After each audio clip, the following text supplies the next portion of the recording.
Hello everyone. Today I'm doing a review on a couple of books that y'all guys may or may not have heard of. This is called the Carrie Diaries, and this is called Summer in the City. That title ring any bells?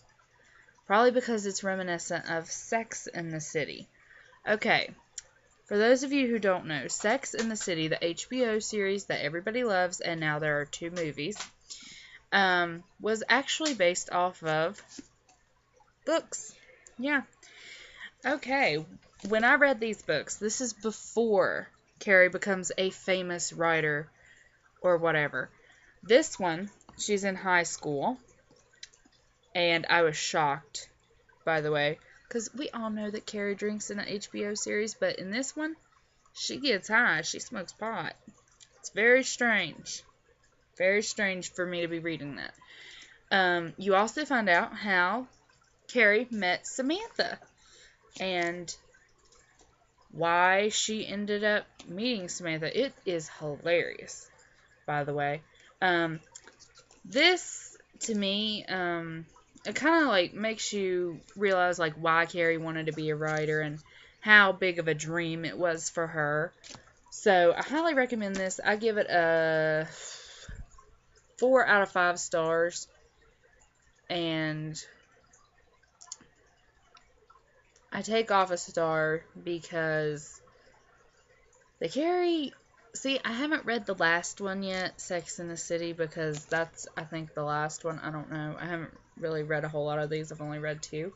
But she seems so different from the Carrie in the HBO series, and I'm wondering how the author is going to, like, bridge that character development gap. You know what I'm saying? She just seems... I don't know. But it says meet Carrie before Sex in the City. 4 out of 5 stars. It was a really, really good book that I couldn't put down. But at the same time, like, it's one of those books that, like, you'd probably lay on your shelf and forget that it's there. So that's why it's a 4 out of 5. Okay, but now, moving on to the second one. Summer in the City. And this is when she actually goes to New York for the first time. And you find out a little bit more about her life and how she met Miranda. See, and this is the problem with this book. I can't help it because I've watched the HBO series and everything, so I kind of have a preconceived idea of what Miranda is like and what Samantha Jones is like. Okay, in this book, Samantha is engaged, and she wants to get married, and there are going to be spoilers. I'm sorry, guys, but it's not, like, really in the plot for Carrie. So, I mean, this is just, like, side stories that you're going to find out. Anyway, she wants to get married. And then she finds out that she has endometriosis and fallopian tubes. So, her fiancé breaks it off with her. So, I guess she became kind of like a scorned woman. And she never wanted to get hurt again. Miranda is the really shocking one in here, because we all know that she's like a lawyer, right? I'm pretty sure she's a lawyer. And in this one, she is a huge feminist who's in college, and she does women's studies, and she's a huge feminist, and she doesn't really like men at all. And she falls in love for the first time, and she gets her heart broken. The only thing, I didn't like that either. They didn't tell why he broke up with her. It was just kind of like, they did it, and then the next morning, he said things weren't going to work out. So, it was really weird, and you never found out why he broke up with her.